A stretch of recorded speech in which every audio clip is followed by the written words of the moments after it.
On today's episode of the Wild Party Podcast, I'm joined by Emma Cox, Executive Vice President of Commercial at ClimeCo, a global leader in helping companies decarbonize and take meaningful climate action.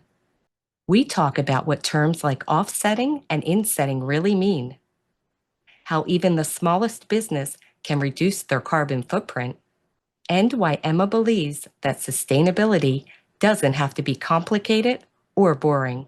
She also shares her personal journey, the importance of women supporting women in leadership, and how she's using creativity and storytelling to bring climate solutions to life. If you've ever felt overwhelmed by sustainability, but know you want to do something that matters, this episode is your guide.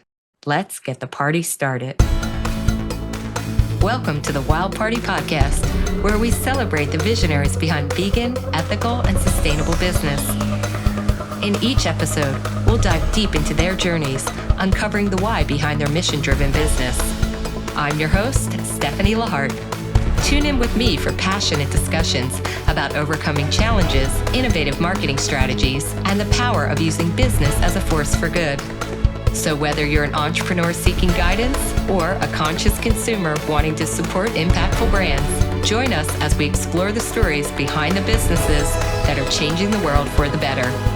Let's get the party started. Today on the show, I am joined by Emma Cox, who is the Executive Vice President of Commercial at ClimeCo, which is an award-winning leader in helping companies decarbonize and create real measurable impact. Now at ClimeCo, she is focused on expanding their ESG and climate strategy services while also making complex topics like carbon offsetting and insetting more accessible. Now, if any of those words have sounded foreign to you, don't worry. They sounded foreign to me at first when I was introduced to ClimeCo, because I was like, what does this really mean to me in my life? So I've already told Emma, this is really going to be a lot of teaching me and you what any of this means and why we should care, because right now, sustainability, climate, all of that, big buzzwords. But what does it mean, and how can we actually do actionable change that's going to make a difference in this world? Emma, you are here to explain this all to us and to take us on this journey that you have been on towards making the world a better place. So with that said, Emma, welcome to the show. Thank you so much, Stephanie. And yes, I could not agree more. Sustainability is way too complicated. And a lot of my job is figuring out how we can simplify it and create relevant and valuable solutions for our clients, but also just in general, educating people. And so I'm really glad that you teed it up that way, because I'm ready to go. Well, that's awesome. And like I said, you're going to be teaching me a lot, because there were words in there that I was Googling before, I even did the interview prep. I was like, what is insetting? What is offsetting? What does any of this mean? And, I think in a lot of ways, I tend to just ignore stuff when I hear companies saying, oh, we're going to do better for the environment and do this and that. But ClimeCo's really on a mission to help companies that are already in existence figuring out a way to, do better in this world. So tell us a little bit about what is the mission of ClimeCo? What do you actually do there?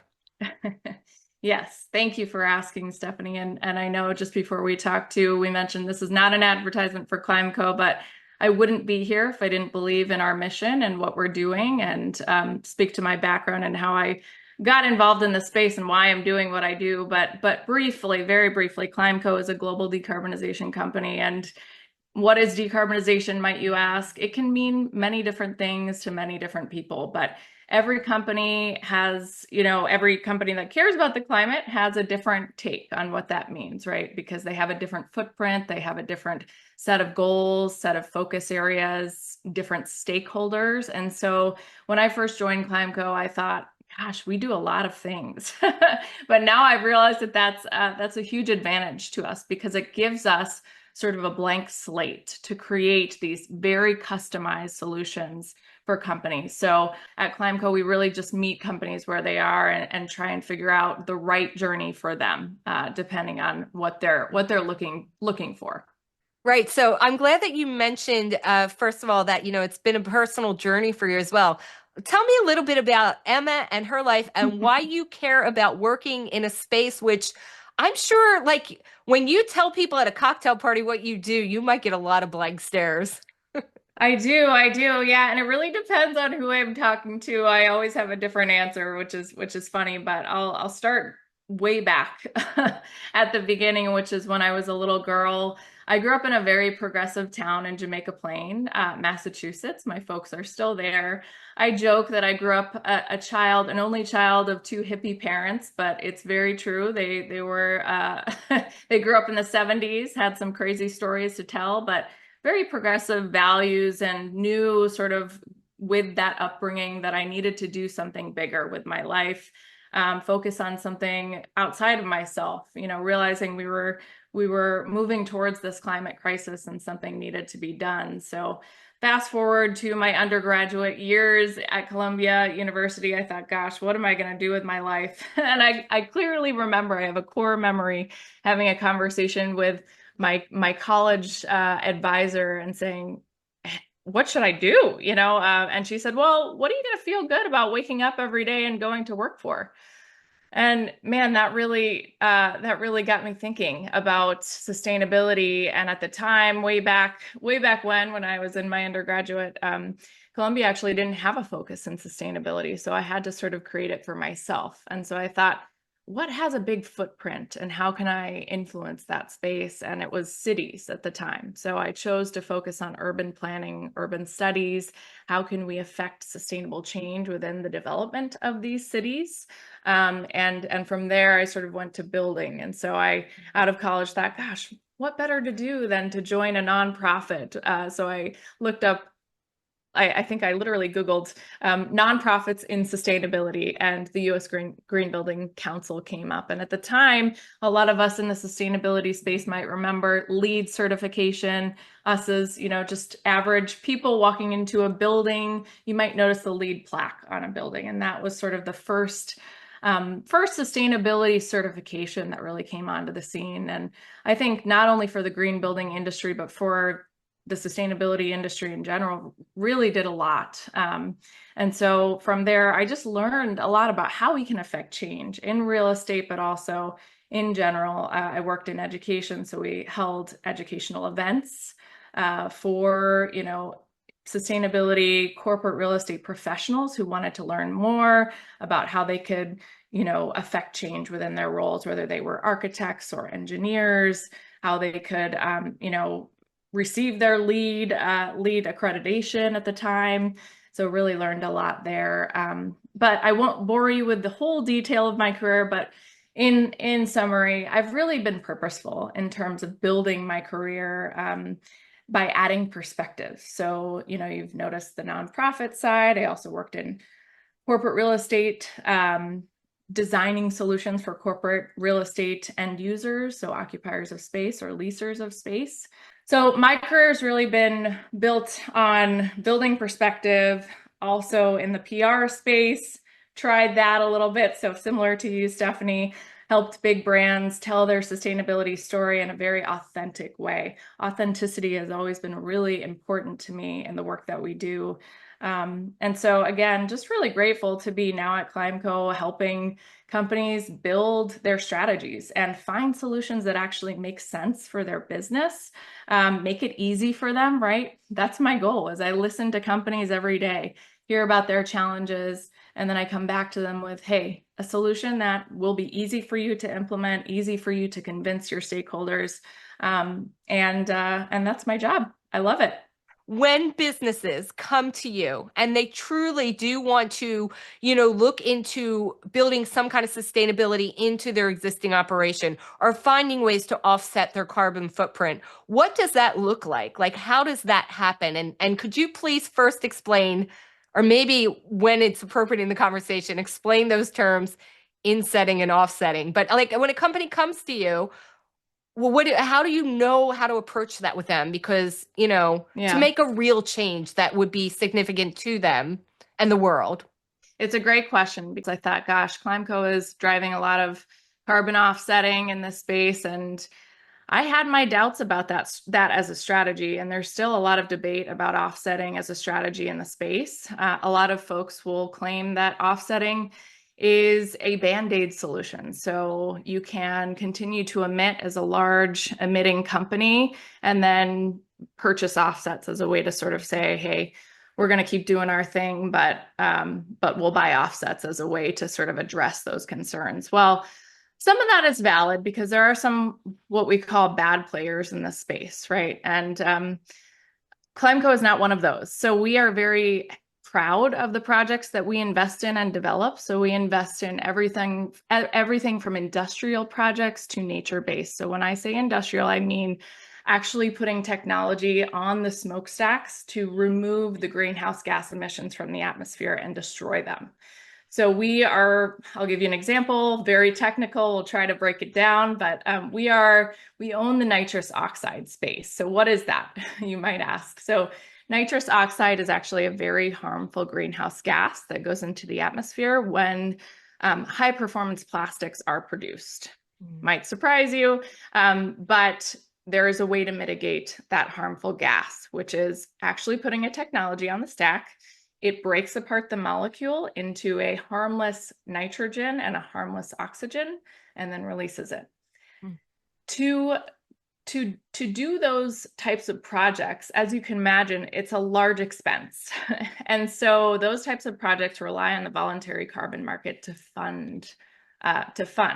And so when you're a company, like, you might invest in that type of project to help it come online. And so without that voluntary carbon market funding, those projects wouldn't exist. So that being said, you got to make sure that there's proper vetting, proper quality control of those projects. You know, those projects are going through third-party verification. There's a lot of regulation in this space that ClimeCo adheres to. And so we take that very seriously and want to make sure that the claims that these companies are making are verified and verifiable. So that's offsetting, and ClimeCo is a developer of decarbonization projects, as I mentioned, industrial, but we also plant trees. So we're in the conservation side. We have a lot of great nature-based solutions projects that we invest in, and then companies can purchase from the voluntary carbon market and support those types of projects. But then on the other side, so for the companies that may not like the offsetting flavor of decarbonization, we have the insetting, which has gotten a lot of traction lately and actually gotten a lot of attention by organizations like the Science Based Targets initiative. You may have heard of them, but in case the listeners here have not, they are the governing body for science-aligned climate targets. So they believe that global warming to a 1.5 degree potential is catastrophic, and that companies should set targets based on that assumption. And so aggressive targets, I might add. And so the Science Based Targets initiative recently came out with a guidance that says that insetting is supported. And so insetting, the definition of insetting, as opposed to offsetting, which says that you can purchase credits to outside of your value chain. So it can be unrelated to your business, somewhere else entirely geographically, whereas insetting is dollars to decarbonization projects within your value chain.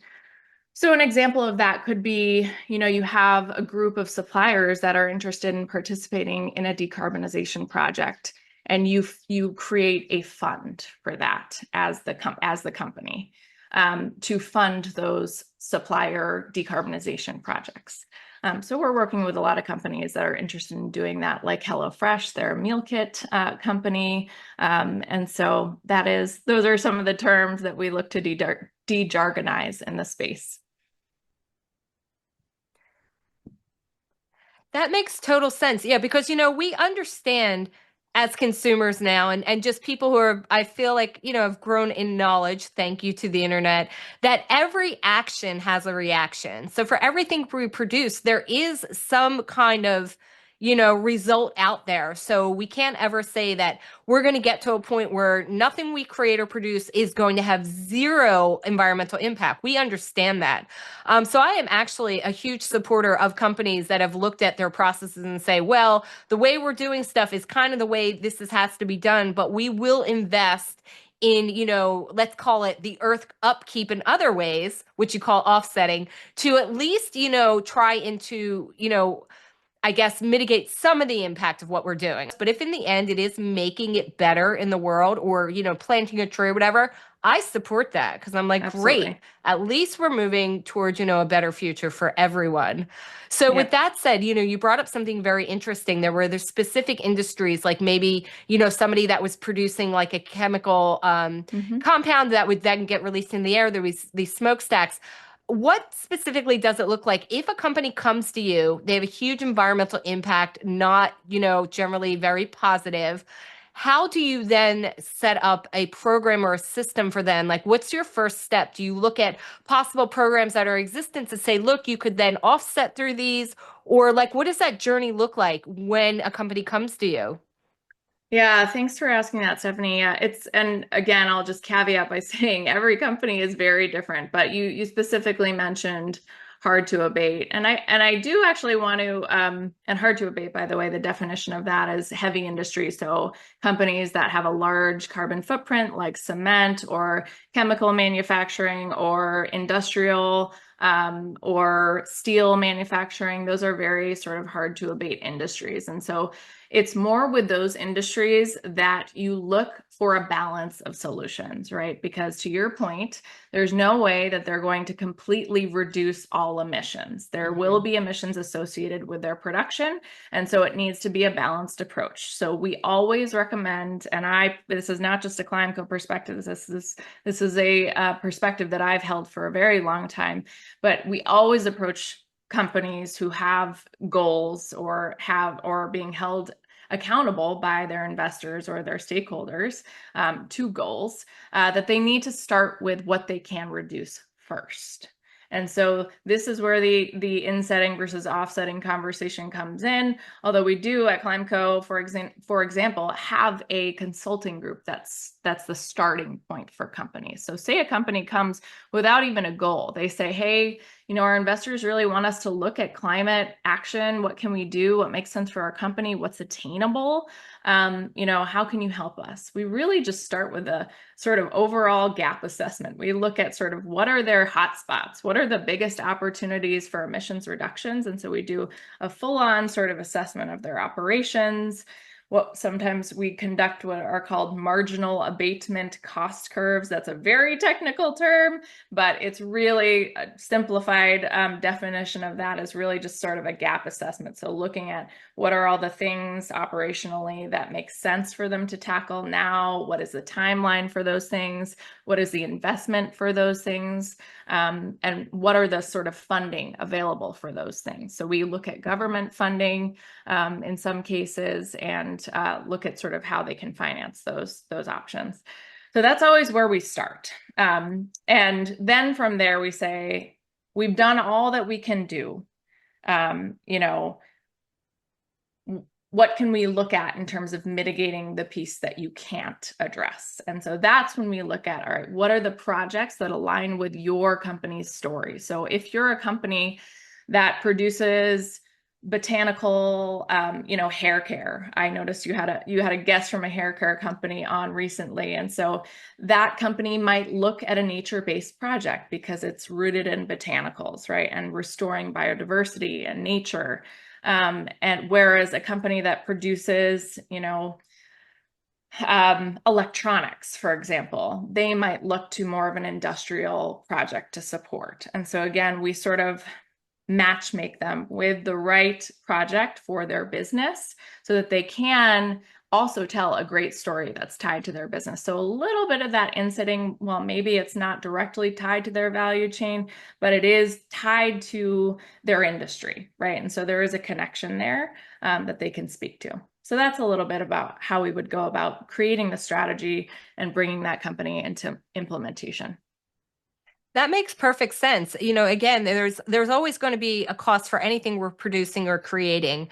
And it's good to know that, you know, there are avenues out there that can be explored that could potentially, you know, help businesses and the world in general, you know, mitigate some of that damage, which I really love. I'm glad you brought up the hair care. So we've had a lot of Mhm. product-based businesses on this podcast, and, you Yeah, know, many of them start out with this idea of like, oh, I'm going to do, it's totally sustainable. I'm going to look for this packaging. But the honest to God truth is, whatever your packaging is, something had to go into the creation of that, right. right? So you've mentioned working with a lot of really large businesses, it sounds like. What could you give like a small business or a startup? Like, what kind of meaningful action do you think that they could take when they don't have the resources of a major corporation? Like some of these companies, Totally. businesses I'm talking to, when they're starting out, what are some of the things they should look for or be, you know, investigating when they are doing their own manufacturing and supply chain and production? Could you give maybe something, you know, that they could do as a smaller company? Absolutely. Yeah, there are a lot of different ways. And I would say just generally to start small, right? What makes sense for your business, your budget? One of the things that I would do as a small business owner is look at sort of renewable energy in your area. You know, you might have access to a renewable energy provider. I know you and I probably, as just general consumers, we've received that note in the mail saying, do you want to switch to renewable energy? That's something that small business owners can do too. And in most areas, you have the option to switch energy providers to a more sustainable option. And usually that's renewable energy in the form of solar or wind. So that's an option to look into if you're a small business owner. That's practical, but also affordable. Renewable energy is a in many cases more affordable option than typical brown power. Another thing that we recommend is looking into if you're a small business owner that's shipping products. A lot of the times, your largest carbon footprint is your shipping costs, your logistics, your transportation. And so look at potentially offsetting or offering offsetting of those shipping costs to your customers. And so even just doing that will make a huge difference in terms of the carbon footprint associated with your operations. It's something that ClimeCo offers. Actually, we do sometimes if you purchase something on a website, you notice you can click, you know, an opt-in or an opt-out. A lot of companies is an automatic opt-in, but that's an easy button to push to, and we support companies on that journey. Make it easy. We have a tech integration that actually just hooks right onto your transaction path and makes it easy for consumers to make that sustainable choice. So those are a few ways. Another thing I'll just plug without hopefully making it too much of an advertisement for ClimeCo, but we do have an eco-committed program for small business owners. And so it's a really easy way to differentiate your business. So we help you sort of calculate the carbon emissions associated with your business operations. And then we help you offset the appropriate number of carbon offsets associated with your business operations. And then in return, we give you a badge. So badging is a huge thing in this industry these days. It really sets you apart from your competitors, gives you something to be proud of. You know, we give you a whole sort of marketing package to be able to talk about the great things that you're doing, the projects you're supporting as a small business. So we've gotten a lot of great feedback from small business owners that that's something they really like to talk about. I'm so glad you brought that up because that is exactly what business owners and entrepreneurs that I've been talking to have been looking for because they do realize like, well, how do you get involved in that if you're not a big corporation? What is available to you? So with the small business program, is that something that is accessible just through online that they set up themselves, or does it become like, you know, actually working in a partnership with your company? Yeah. What does that look like?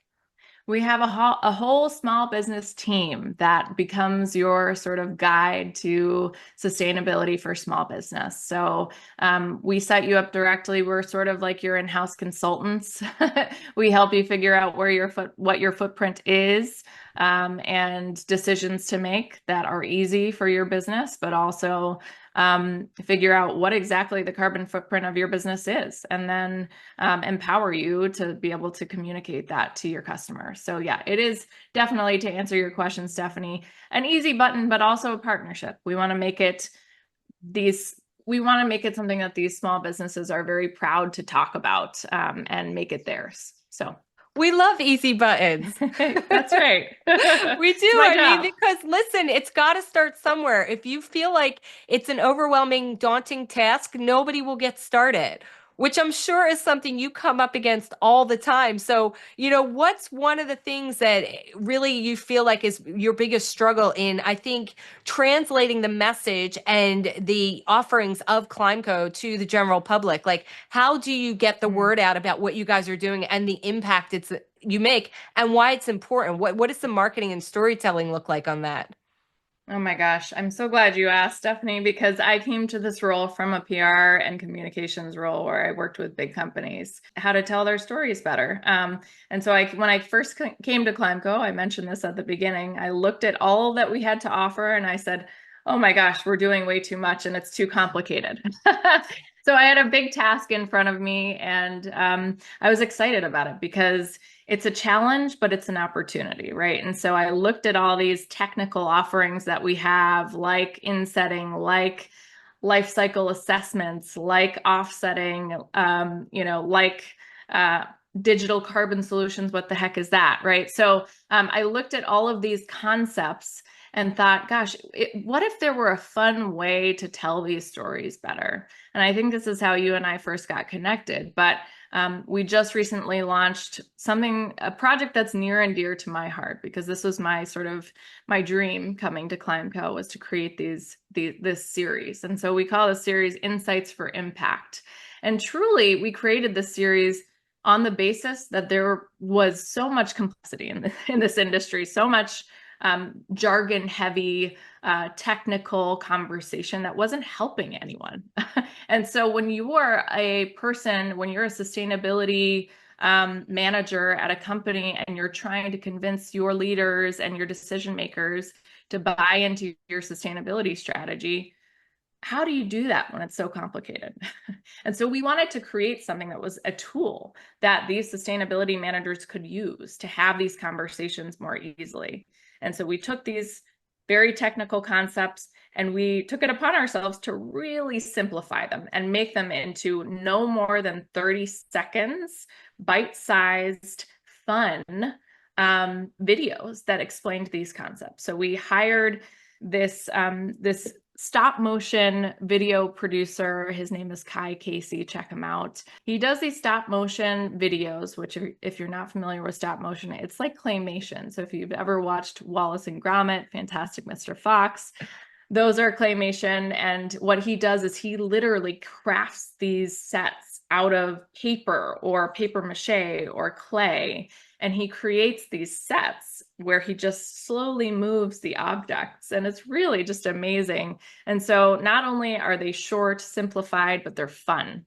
And so we created scripts that define these concepts and make it easy for people to share and educate their friends and their stakeholders and their decision makers. And I think they've been a real success so far. So we're excited about that. And we're looking for other ways that we can demystify decarbonization and sustainability. And we've even offered this out to others that want to de-jargonize this space. And so we can co-brand things with other companies or organizations that are looking to solve for this problem. So we're really in it for the right reasons. But that's a little bit about what we're doing to help translate the space. Oh, I love it. It's de-jargonize while you decarbonize. Yes, exactly. That's a great slogan. That's perfect. And yes, we definitely live in the world now of infotainment. If it is not entertainment, no one is paying attention. If it's just strictly a, boring educational lesson, our our attention span is just not there anymore, That's right. And I don't blame TikTok. It's been like this for a long time. So yeah, when I saw the video series, I was like, oh, this is really cool. Like people would watch this and then Yep. understand it more. Because again, even myself, when I was first introduced to ClimeCo, I was like, I don't really understand how this works because Hmm. again, is it just greenwashing? Is it just kind of people putting a band-aid on stuff? Is it really working? And I really like to hear that, on the level that you guys are working one-on-one with companies to make it an impact somewhere along the way. It's definitely making me feel like we're going in the right direction, especially because we have people like you on board that are Oh. like, I'm gonna make this my life's work, you know? I Thank might you, not be Stephanie. that exciting at a cocktail party, but I am going to be changing the world. And actually, I joke. I'm sure you're very exciting at a cocktail I was party. gonna say, I think we need to do that next. Yeah, exactly. Okay, so let me ask then, along your journey, for other women that are in this industry or in this space, what's one piece of advice could you give for them, for their career journey or what they should be looking for to get involved with? Like, where can they find their maybe next, I guess their next position even, or what they could do. Like if I'm in college Yeah. right now and I'm like, I care about the earth, I care about sustainability, where can I go? Yeah, it's a great question. And actually, this is a very timely question. I think you asked sort of two questions there, which is what can anyone do to get into sustainability, which absolutely I think is an important question. And the other one is sort of what advice would you have for women stepping into a role like this? And I'll answer the first question first, which is again so timely because I just saw a great LinkedIn post on this, which is somebody in a Columbia cap and gown, my alma mater, and he said the caption was, "Don't get a sustainability degree." And I thought, oh, I'm going to read this one. And he said, hear me out. He said, I got a degree in something like computer engineering. I don't remember exactly what it was, but his point was in this post that you can take on any industry and make it about sustainability, and that sustainability needs to be embedded in every industry. And I thought that was an incredibly powerful message. I actually just had another guest, Bill Weber, on my podcast, ESG Decoded, where we talked about the same thing. What are green jobs? How do we define them? I think it's really shifting into anything can be a green job, green dream job, and yeah, I think it's really. I think sustainability degrees are important if you know you want to go in house and be a chief sustainability officer and know how to speak the language. But again, I think it's equally important for folks that are driving other functions to understand how we can embed sustainability into every part of the business. So that's the direction I hope we go. So really, my advice is just to do what you're passionate about, but make it a point to learn how you can apply sustainability into your role. I really love that because it really is about changing the systems from within instead of just coming from the outside and saying, well, this will be like an add-on, right? It's like really changing how we do what we do from the Exactly. inside out. You're right. That's the way forward. And I totally agree with that. I also love what you said about that LinkedIn post Yeah. because what an incredible clickbait image he set Right. up there. Don't get a Genius. degree in sustainability. But it's true, no matter what your degree is, it really is about where you want to show up in this world and what your passion is. For me, when I was in college, I didn't really know what I wanted to do other than I wanted to move to LA. That was my only dream. And I really loved music. So I'm in college. I'm like, well, what am I going to do? I ended up getting a degree in journalism because, like, well, I like to write, and this seems like a good idea. And I had a major in advertising, and I never could have dreamed at that point where it could have led my world, right? Here I am now helping businesses, who are in the ethical, compassionate, sustainable spaces. Like in college, that wasn't even a thing, right? So No, you my created that journalism path. degree led to this whole other thing. So really, yeah, it's not about just having a degree with sustainability in the title, but thinking really like, what kind of change do you want to make in the world? Where are you comfortable showing up? Because That's you really right. do get to choose your own path. Well, and that way you win on both sides, right? You get to do what you're really good at, but you also get to do it while making an impact. And so I think that's really a win-win situation. So to answer your other question, sort of about women in sort of leadership roles, I would say my advice to is really, I thought about this, and it's to reach down, help other women. I cannot get off my soapbox about this because too often I have seen so many women being competitive with each other. We don't have time for that. We don't have time for that. I do believe it is deeply rooted in sort of cavemen and cavewomen, sort of history and nature of always competing for resources. But honestly, especially not in this industry, we don't have time for that. So reach down, educate, your fellow female leaders, bring each other along, bring each other up. I always like to tell the story of when this happened to me. There was a woman leader by the name of Marion Gross who led global supply chain. She's a fantastic leader. She just announced her retirement. And I will never forget when she advocated for me, a lowly manager, to come in and present the renewable energy strategy and communications plan to our CEO and the full senior leadership team, which as a, young 20-something-year-old manager in a big company, this was incredibly intimidating to me. But she believed in me and she advocated for me and she put me on the agenda. And so I can't thank her enough for that. And I promise to pay that forward. I am really glad that you brought that whole story up. First of all, that you had this mentor that really advocated for you. People in business, whether it's a woman or a man or whatever, that you are lifting someone else up instead of coming from a place of lack, always coming from a place of abundance. And that's truly how we're going to move forward, not only in the sustainability space, but just in, the world in general, and helping the human race and animals as well thrive in this world. It's like, don't come at it as lack, or, oh my God, the system's already broken. How can I fix it? Think like you do. Think outside the box as this true entrepreneurial spirit that you are is like, okay, what can we do now to, change what we're doing for the better? And I think really, honestly, Emma, what you're doing in the world is so important. And you really have taught me so much just in our short conversation and really uplifted me and given our audience ways that they can make impact. I just want to thank you from the bottom of my heart for sharing your story. Sure. But before I lose you, before you have to go, please tell our audience where they can find out more about ClimeCo online, and where they could follow up with you. Sure. Yeah. Very easy. Just go to climeco.com. You can follow us on all the social channels. Our big channel is LinkedIn. I also am the host of another podcast that I don't think competes at all with yours, but it's ESG Decoded. We are mostly geared towards sustainability professionals, really, again, looking to solve for this problem of demystifying and simplifying sustainability and decarbonization. So it takes everyone and all stakeholders and all perspectives. So we welcome it all.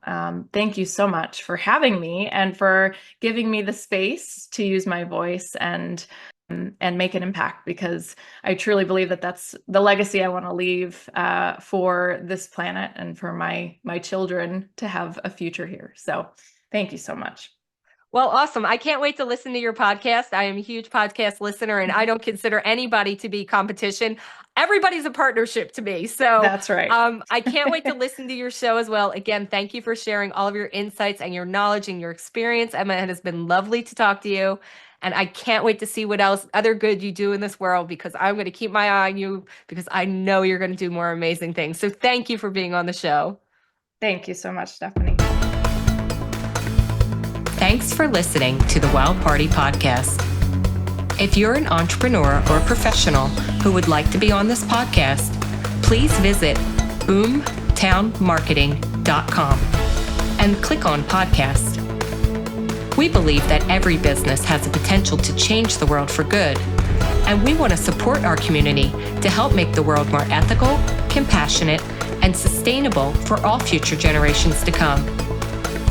And if you're looking to build your business, no matter what level you're at now, request your free marketing consultation at boomtownmarketing.com and click Get Started.